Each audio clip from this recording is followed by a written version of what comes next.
તો એમાં શું આપેલું છે કે what is Sanjana reading? Sanjana છે શું વાંચી રહી છે? તો કે સંજના છે એક પોએમ વાંચી રહી છે. શું એટલે કે કર્મ આપણને મળશે પોએમ. બરાબર. સંજના શું વાંચી રહી છે? તો કે સંજના છે એક પોએમ વાંચી રહી છે. તો આપણે વાક્ય કઈ રીતે બનાવશું? Sanjana is reading a poem. Sanjana એક કવિતા વાંચી રહી છે. બરાબર. હવે અહીંયા એક વચનમાં સંજના આપેલી છે. હવે કોઈ પણ વાક્યમાં બહુવચનમાં હોય તો અહીંયા વોટ તો આવશે જ. What are they doing? બરાબર. આ વાક્ય છે એમાં એક વચનમાં સંજનાની જ વાત કરી હતી, પણ કોઈ કર્તા તરીકે ધ્યેય આપેલું છે, મતલબ કે બહુવચનના કર્તાઓની વાત કરેલી હોય તો એની હારે ટુ બીનું રૂપ કયું આવશે? આર આવશે. What are they doing? તેઓ શું કરી રહ્યા છે? તેઓ શું કરી રહ્યા છે? તો તમને અહીં કાઉસમાં આપ્યું હોય કે ફ્લાઇંગ કાઇટ્સ. તેઓ શું કરી રહ્યા છે? તો કે પતંગ ઉડાડી રહ્યા છે. ડુઈંગ એટલે શું કરી રહ્યા છે? અહીં તમને પૂછ્યું છે કે કરી રહ્યા છે. બરાબર. તો કે તેઓ છે એ પતંગ ઉડાડી રહ્યા છે. તમને જે બી વાક્ય WH શબ્દથી આપ્યું હોય તો તમે અહીંયા કાઉસમાં તમને શબ્દ આપેલો હશે એ આન્સર રૂપે તમારે એને ફિટ કરીને લખવાનું છે. તો તમે કઈ રીતે વાક્ય બનાવશો? પહેલા કર્તા તરીકે ધ્યેય મૂકશો, એની આરે ટુ બીનું રૂપ આર આવશે, વર્બનું ING વાળું રૂપ, અને કાઇટ્સ છે એ છેલ્લે કર્મ. શું કરી રહ્યા છે? તો કે પતંગ ઉડાડી રહ્યા છે. તો આ વાક્ય આપણે જ્યારે WH બનાવીએ છીએ ત્યારે એક વચન અને બહુવચનને ધ્યાનમાં રાખીને ટુ બીના રૂપો સેટ કરવાના છે, અને વર્બનું ING તો મૂકવાનું જ થશે. રેડી. ત્રીજું છે વેર. વેર એટલે કે અહીંયા કોઈ પણ પ્લેસ વિશેની વાત કરેલી છે. Where are the children playing? બાળકો ક્યાં રમી રહ્યા છે? બાળકો ક્યાં રમી રહ્યા છે? તો તમને અહીંયા આપેલું હોય કે ઇન ધ ગાર્ડન. બાળકો છે એ ગાર્ડનમાં રમી રહ્યા છે. તમારે એવી રીતે આન્સર આપવાનો છે. બરાબર. તો તમે કર્તાને શું મૂકશો? તો કે પેલા કર્તા ધ ચિલ્ડ્રન છે વાક્યની શરૂઆતમાં આવી જશે. કર્તા છે એ બહુવચનમાં છે એટલે ટુ બીનું રૂપ આવશે આર, વર્બનું ING વાળું રૂપ, પ્લેનું થશે પ્લેઇંગ. ક્યાં રમી રહ્યા છે? તો કે ઇન ધ ગાર્ડન. બરાબર. તો પ્લેસ છે છેલ્લે મુકાશે. બાળકો કોઈ પણ બગીચામાં, અહીંયા ઇન ધ ગાર્ડન આપેલું છે. બરાબર. એટલે કે બાળકો બગીચામાં રમી રહ્યા છે. બરાબર. તો આ થઈ ગયું. કોઈ પણ પ્લેસ વિશેની વાત હોય ત્યારે કર્મ તરીકે વોટથી પ્રશ્ન પૂછાશે. જ્યારે કોઈ સ્થળ વિશેની માહિતી હોય ત્યારે વેરથી પ્રશ્ન પૂછાશે. કોઈ પણ વ્યક્તિ વિશેની માહિતી જોતી હોય તો વુથી વાક્ય બનશે, મતલબ કે વુથી પ્રશ્ન પૂછાશે. હવે કોઈ પણ સમય વિશેની માહિતી મેળવવી છે ત્યારે વપરાશે when. When is father coming home? પિતાજી અથવા તો પપ્પા ક્યારે ઘરે આવી રહ્યા છે? ક્રિયા અહીંયા ચાલુ જ બતાવી છે. બધા જ વાક્યો ચાલુ વર્તમાન કાળના છે. રાઈટ. પપ્પા ક્યારે આવી રહ્યા છે? અહીંયા તમને એમ કીધું છે કે અહીંયા સમય પૂછ્યો છે વેનથી જ્યારે બનાવો છો ત્યારે. બરાબર.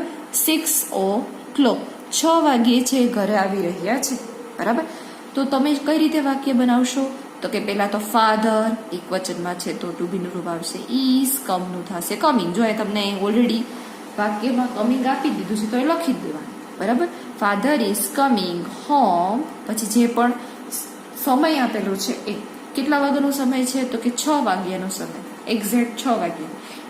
6 o'clock. રેડી. આમાં o'clock આપણે નેક્સ્ટ જ્યારે આપણે તમે ધોરણ 6 માં પણ વોટ ટાઈમ ઇઝ ઇટ, બરાબર છે, ટાઈમ શું થયો છે એના વિશેનું આખું ચેપ્ટર આવતું હતું, તમે ભણી જ ગયા છો. બરાબર. કે હાફ પાસ્ટ ક્યારે આવશે, ક્વાર્ટર ક્યારે આવશે, બધા જ શબ્દોથી તમે પરિચિત છો. એટલે એક્ઝેક્ટ 6 વાગ્યાનો સમય છે એટલે આપણે 6 o'clock લખેલું છે. બરાબર. પપ્પા 6 વાગ્યે ઘરે આવી રહ્યા છે. રેડી. આ શું થઈ ગયું? ચાલુ વર્તમાન કાળનું આપણે વેનથી પ્રશ્ન પૂછતા આપણે ચોક્કસ આન્સર આપેલો છે 6 વાગ્યા. રેડી. પછી છે which book are you reading? હવે કઈ, ક્યુ, કેવી એનાથી પ્રશ્ન આપણે પૂછીએ છીએ ત્યારે આપણને શું મળે છે? તો કે જે પણ પુસ્તક છે એના વિશેની માહિતી મળે છે. કઈ બુક તમે વાંચી રહ્યા છો, કયું પુસ્તક વાંચી રહ્યા છો, કયો આકાર છે, તો તમે એના શેનાથી પ્રશ્ન પૂછશો? વિચથી પ્રશ્ન પૂછશો. બરાબર છે. Which book are you reading? તું કયું પુસ્તક વાંચી રહી છે? બરાબર છે. આપણે નિધિવાળું વાક્ય જોતા હતા કે નિધિએ બ્લુ રંગની સાડી પહેરી રહી છે. કેવી સાડી? તો કે which sari is Nidhi wearing? Nidhi કઈ સાડી પહેરી રહી છે? તો કે અ બ્લુ. તો બ્લુ શબ્દ છે એ દૂર થતો. શા માટે? તો કે સાડી કેવી છે? તો કે બ્લુ. તો એમાં વિશેષણ છે. આગળ બ્લુ એ દૂર થતું હતું. રેડી? જ્યારે વીજથી આપણે વાક્ય બનાવતા હતા ત્યારે. બરાબર? એટલે કે રંગ આકાર કદ સાથેની વસ્તુનું નામ છે એ વીજ સાથે આવશે. બરાબર? તો શું થઈ ગયું? અહીંયા વીજ સાથે શું આવ્યું? તો કે કોઈ પણ રંગ આકાર કદ સાથેની વસ્તુનું જે નામ છે એ આવશે. વસ્તુ કઈ છે? તો કે બુક વિશે વાત કરેલી છે. Witch book, witch sari, witch dress. તો અહીંયા શું આવશે? વસ્તુનું નામ આવશે. પછી શું કીધું છે? Which book are you reading? તું કયું પુસ્તક વાંચી રહી છે? તો કે I am reading my text book. અહીંયા તમને કાઉસમાં આપેલું હોય કે ટેક્સ્ટ બુક. બરાબર છે. હું મારું અહીંયા યુથી પ્રશ્ન પૂછેલો છે. તમે કર્તા તરીકે આઈથી વાક્ય બનાવશો. આઈ એમ રીડિંગ, તમે તમારી જ બુક વાંચો છો એટલે માય ટેક્સ્ટ બુક, હું મારું પુસ્તક છે એ વાંચી રહી છું. રેડી? એના પછી જોઈએ તો કે જ્યારે કોઈ પણ હાઉ મેનીથી શબ્દ શરૂઆત થતી હોય. હાઉ મેની એટલે થશે કેટલા. કેટલા ફુગ્ગાઓ. બરાબર છે.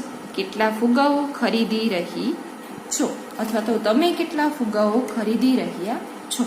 તમે તો શું આવ્યું? યુ. કેટલા તો હાઉ મેની.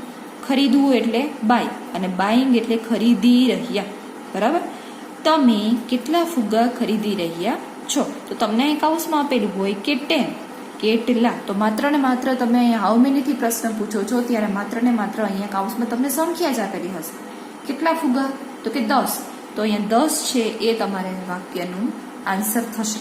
તો યુથી પ્રશ્ન પૂછેલો છે તો તમે વીથી વાક્ય બનાવી શકશો કે વી આર બાઈંગ 10 બલૂન્સ. અમે 10 ફુગ્ગા ખરીદી રહ્યા છીએ. રેડી?